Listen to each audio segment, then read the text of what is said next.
देखेंगे ये है अपने पास टुल्लू पंप। पहले एक बार हम इसका आवाज़ सुनेंगे, इसका साउंड कैसे, बहुत ही ज़्यादा साउंड कर रहा है। भैया एक बार लगाइएगा इसका वायर। छोड़ो।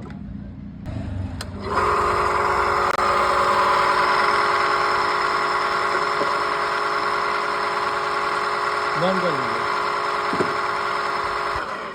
तो इसको सही करने के लिए हम क्या करेंगे, यहाँ पे 2 बैरिंग लगा रहता है, एक आगे और एक यहाँ पे। इन दोनों बैरिंग को चेंज करेंगे और साथ ही इसका वाटर सील भी कट जाता है बैरिंग चेंज करते टाइम, तो उसको भी हम चेंज करेंगे, तब बिल्कुल ये नया जैसे चलेगा और बिल्कुल इसमें जीरो साउंड होगा।